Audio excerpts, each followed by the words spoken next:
parlarem de barris i viles marineres, però partim d'aquí primer, partim de casa, del Port de Barcelona.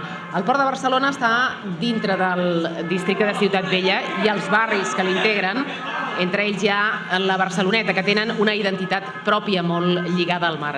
Però a Catalunya són 17 els barris i viles amb una rica tradició marinera. I d'això volem parlar a continuació. Explorem una mica més sobre les nostres arrels marineres i pesqueres i ho fem de la mà d'Anna Carrera, que és de l'Agència Catalana de Turisme.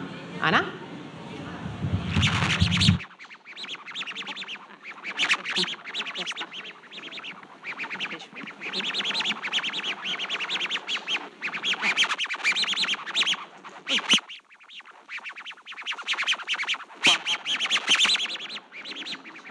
No, això, és que no. Ja no això perquè pots parlar des del faristol directament des d'aquí. És que m'han... Ah, sí?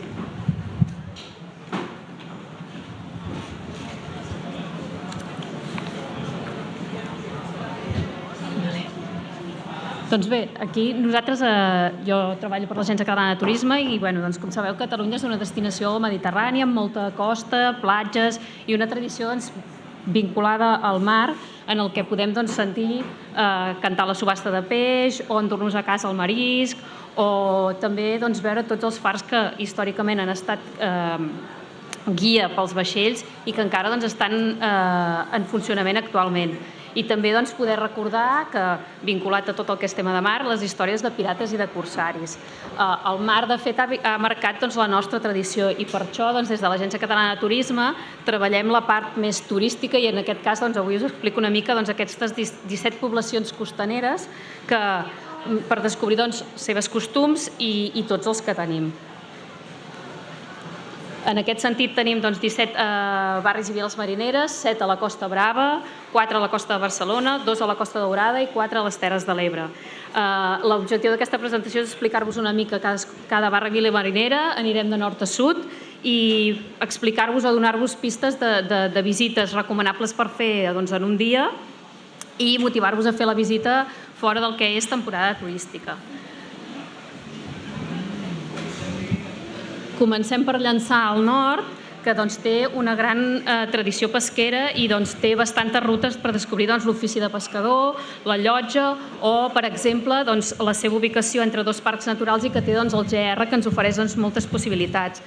Com a suggeriment, sempre també us faré una mica de punt a la part gastronòmica, perquè moltes d'elles tenen un plat gastronòmic típic, i aquí fer-vos aquesta proposta d'un dia per visitar tot el que són les platges i cales del Port, de Grifeu, la Farella i el Cau del Llop i poder fer el que són activitats nàutiques vinculades. L'Escala, una vila marinera que està molt influenciada per tot el que ha estat tradicionalment la influència de civilitzacions gregues, la grega i la romana, que entren a la península ibèrica per mar i, per tant, en tenen una bona mostra el que són les ruïnes d'Empúries.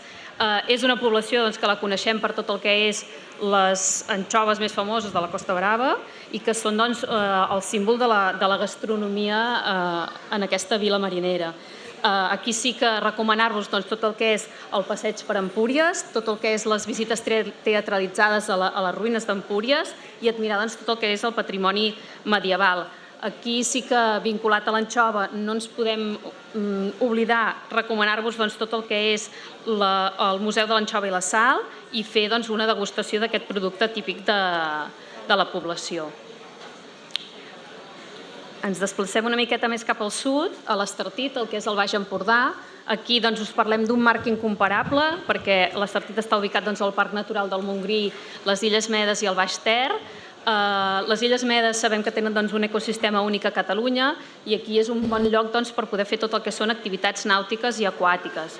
L'Estartit té un recorregut que permet descobrir aquesta tradició marinera al carrer de Santa Anna, amb tot el que és tradició marinera, el que és tavernes o fins i tot les processons.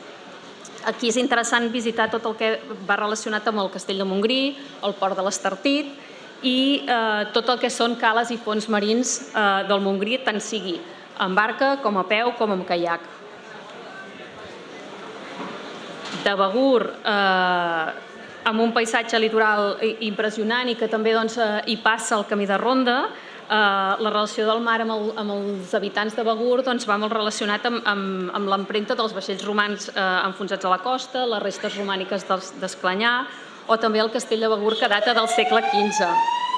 Al centre històric de Begur podem admirar tot el que són les cases d'indians, doncs molta tradició marinera a Catalunya, hi ha cases d'indians que expliquen la migració d'aquests habitants que van emigrar al segle XIX per motius econòmics i que quan van tornar es van construir aquests edificis ostentosos per mostrar la seva posició social. En aquest sentit també passejar-vos per aquestes cases indianes, les cales de Fornells i un plat típic de Begur que és el fet amb el peix de roca. A la primavera, per exemple, hi ha tot el que és la campanya gastronòmica del peix de roca, que és un bon moment per visitar-la. Calella de Palafrugell, que la coneixem com el poble de les Havaneres i el cremat. Aquí tot el que és el passat mariner el podem respirar a tot el que és la platja de Portbou i Calau amb les seves voltes i que demostren eren el refugi dels pescadors i que avui encara conserven molt aquesta tradició marinera i que també és conegut per la tradicional cantada d'havaneres. Per tant, bon moment per anar-hi. També, com a visita, recomanar-vos el que és l'edifici de Saparola, que ara actualment també és oficina de turisme, que està molt proper a la platja de Portbou, i on també es pot visitar el lloc on el gremi dels pescadors tenia les xarxes i, per tant, s'entén molt bé, fan una visita especial perquè conegueu tot el que és l'ofici de tenyir les xarxes i ens ajuda a entendre aquesta feina. I a Calella de Palafrugell tampoc ens podem oblidar el Jardí Botànic de Cap-roig, que segurament el coneixem més per el que és el Festival dels Jardins de Cap-roig, però sí que té diverses espècies i unes vistes sobre el mar espectaculars.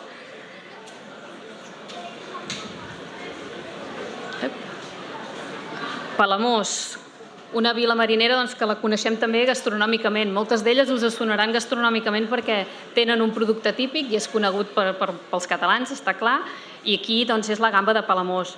En aquest sentit no ens podem oblidar d'una visita al Museu de la Pesca. També les barques que té exposades a l'exterior s'han convertit en un museu flotant. I gastronòmicament, per tastar la gamba de Palamós, l'Espai del Peix, que és un equipament gastronòmic que està ubicat al port i que ens permet fer un tastet d'aquesta cuina marinera tradicional. Aquí també podem veure el que és la subhasta del peix i conèixer tot el que és el casc antic, a part del que és la cala Salguer, que hi ha totes les antigues barques de pescadors i ens conforma aquesta imatge de postal. Tossa de Mar és una altra vila marinera que se la coneix com el Paradís Blau. Marc Chagall a l'inici dels anys 30 va passar l'estiu en aquesta població i la va definir així. I llavors és com la va recomanar als seus amics intel·lectuals perquè el vinguessin a visitar, a part de ser escenari de rodatge de pel·lícules. La tradició marinera, aquí hi ha l'antic barri de pescadors de Sarroqueta i el plat gastronòmic que és el cimi tomba, que està fet a base de peix, patata, all i oli, i on trobem les barques a la platja gran. A banda d'això, el que és el recinte emmurallat i pujar fins al far.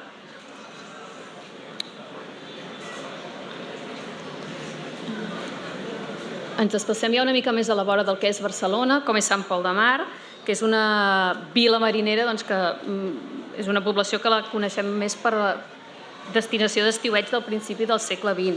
I aquí han sabut conservar tot el que són la identitat de les casetes blanques, els carrers estrets, que s'enfilen fins al que és l'ermita de Sant Pau, des d'on es pot observar una vista de la costa del Maresme.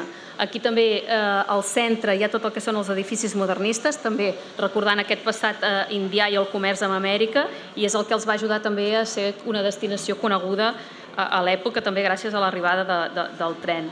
Aquí, dir-vos que Sant Pol organitza una sèrie de visites, entre elles una d'especial que és el Sant Pol dels Pescadors, i gastronòmicament no oblidar-nos dels pèsols del Maresme. A només mitja horeta també de Barcelona tenim Arenys de Mar, que que els seus orígens es remunten al segle XVI, que per prevenir tot el que eren els atacs de pirates i corsaris construeixen una sèrie de torres de defensa, un total de 12, i que fan que Arenys sigui un lloc pròsper, segur, i que hi hagi gent que hi vagi a viure.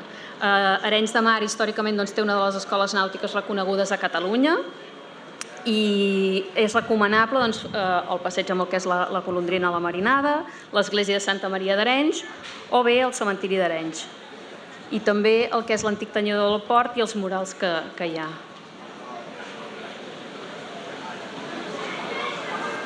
Ja sobrepassem Barcelona i ens anem cap al sud, la Vila Marinera de Sitges, que també està molt vinculada al caràcter mariner, perquè té aquestes cases blanques, el santuari dels exvots mariners i una gastronomia que també compta amb el que és el peix com a principal protagonisme.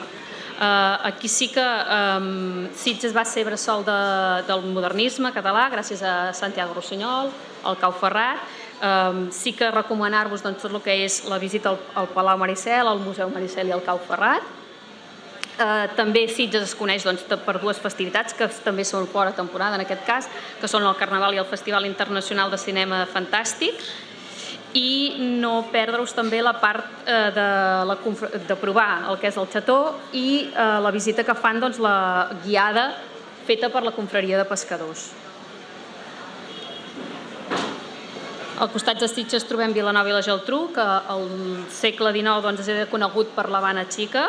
La seva estreta relació amb el que és Cuba i els emigrats la va fer especial per la seva situació estratègica entre Barcelona i Tarragona, va fer que l'oferta que tenen cultural i monumental sigui destacada. Aquí també destaquem el Carnaval, de fet va ser la seu de la preregata de la Copa de l'Amèrica, vull dir, ells ja comencen a ser bastant coneguts en aquest sentit, i recomanar tot el que és el passeig marítim, amb els edificis també d'estil colonial, provar el xató o també, en aquest cas, la famosa gamba de Vilanova. És interessant conèixer a Vilanova, per exemple, també l'arribada de les barques de pescadors tant al matí com al migdia i la Casa del Mar.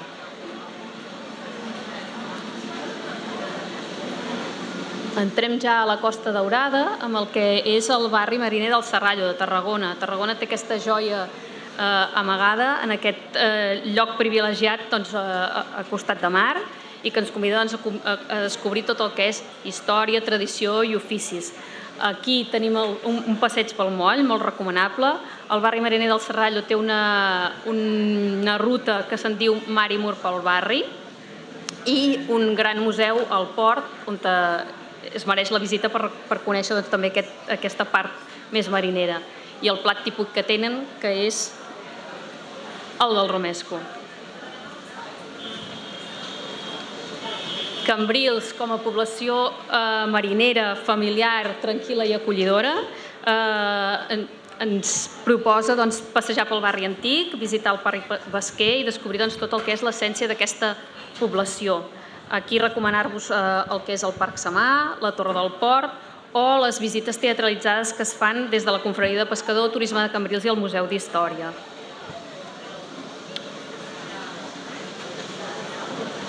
Una altra vila marinera és l'Ametlla de Mar, que en aquest cas destaca perquè és tot el que és patrimoni natural. L'Ametlla de Mar, perdoneu, que m'he colat. Coneguda com la Cala, la seva oferta és coneguda bàsicament, a banda pel seu poble ser mariner, per la seva gastronomia. Hi ha dos llocs on la tradició pesquera es fa molt palesa, com és la Llotja i el Centre d'Interpretació de la Pesca, i també tot el que és la seva part gastronòmica, el suquet de peix caler, l'arrossejat o la tonyina vermella. L'Ampolla, aquí sí que, com a l'Estartit, una vila marinera en la que el paisatge natural es barreja amb la part cultural marinera i on és molt recomanable poder visitar, a banda del que la llacuna de les Olles, fer-hi un passeig a peu o en bicicleta, descobrir el jardí botànic i també poder visitar el que és la Llotja del Peix i conèixer la història de l'Ampolla i el Delta en el centre interpretatiu que tenen que es diu José Celma.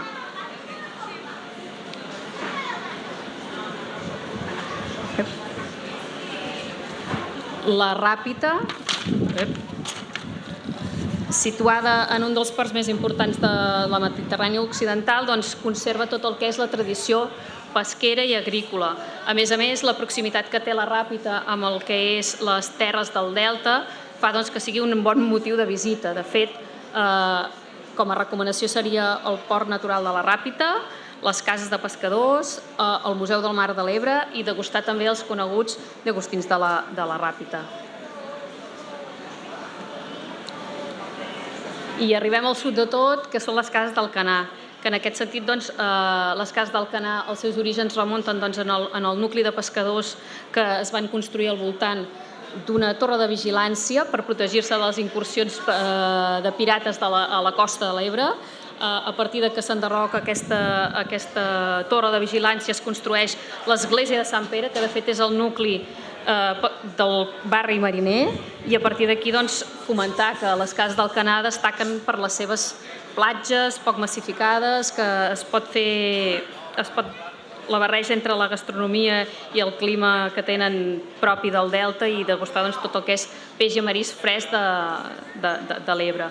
Aquí sí que fer el que són rutes en bicicleta, tot el que és descobrir el passat vinculat a la Guerra Civil i dues recomanacions gastronòmiques, com ja he fet en altres barris i viles marineres, com són el llagostí i les galeres. Les cases d'Alcanar també és un dels llocs on es pot anar a veure la subhasta del peix a la llotja a primera hora de la tarda. Per tant, és un bon motiu també per fer visita. I ara us preguntareu, Anna, ens has explicat tots aquests barris i viles marineres, però jo ara potser no m'hauré quedat amb totes aquestes recomanacions perquè són moltes, no?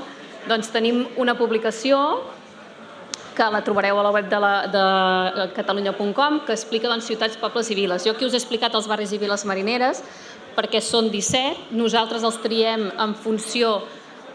Poblacions marítimes a Catalunya i turístiques n'hi ha moltes. Nosaltres les triem en funció d'una sèrie de criteris que van des de la bellesa, tema arquitectònic i que puguin oferir un producte turístic que expliqui una mica la tradició marinera a Catalunya. A banda d'això, també tenim altres ciutats amb caràcter i pobles amb encant, que els trobeu tots en el conveni i en la publicació de ciutats, pobles i viles. I fins i tot dir-vos que els barris els catalans ho tenim fàcil, ho tenim a la vora, però sempre és una bona manera de combinar-ne un o dos en funció dels vostres gustos, però també tenim un mapa que el que fa és us proposa rutes per temàtiques en funció de si voleu alguna cosa més vinculat al passat indià, vinculat a veure penya-segats o a veure temàtiques concretes. I també teniu el mapa, que és una proposta de rutes per fer. I fins aquí la meva presentació. Gràcies.